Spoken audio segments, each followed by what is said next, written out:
In the coming years, the ecumenical agenda of the Church will absolutely have to confront the challenge made by the expansion of the Pentecostal movement. Professor Paolo Naso, who teaches at the Institute of Interdisciplinary Studies of Religions and Cultures at the Pontifical Gregorian University, is convinced of it. Speaking April 12th in the course organized by the Institute with the title of Conversion, Change of God, Experiences and Reflections on the Interreligious Dialogue, Professor Naso, also a professor of political science at La Sapienza University of Rome, spoke of this movement, born in the American Protestant context in the very first years of the 1900s, which has spread like wildfire. Currently, there are 470 million evangelical Pentecostal Christians, and they are set within a short while to exceed 500 million believers. But what is striking is their rate of growth. If in 1970 the Pentecostals only constituted 6.4% of the total number of Christians, presently they are about 25%.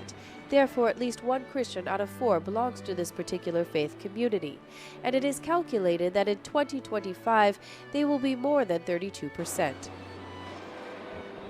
The Pentecostal movement, with a strong messianic emphasis, is focused mainly on the religious experience of speaking in tongues, which consists in emitting a series of sounds or words which do not correspond to any known language, and on miraculous healings often staged as true and proper performances.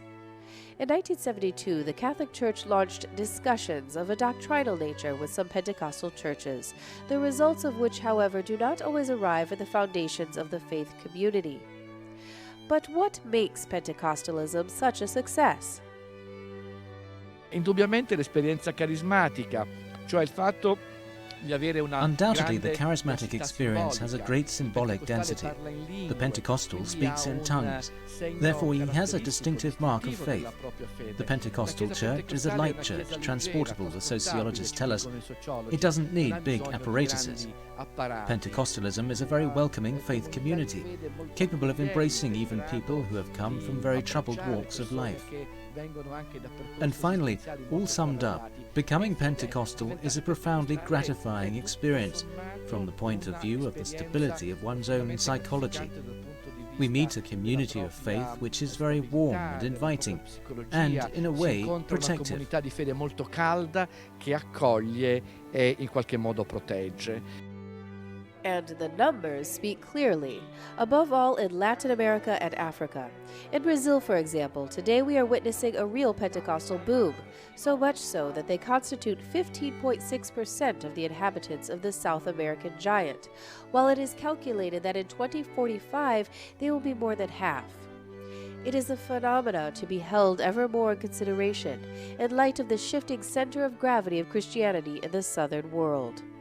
In the face of this, then, we must think of Pentecostalism as an emerging phenomenon, very important, and I would say typical of postmodern religiosity, or that is, of a religiosity which is not based so much on dogmas, on structures, on exterior forms, but above all on the fluidity of spiritual experience.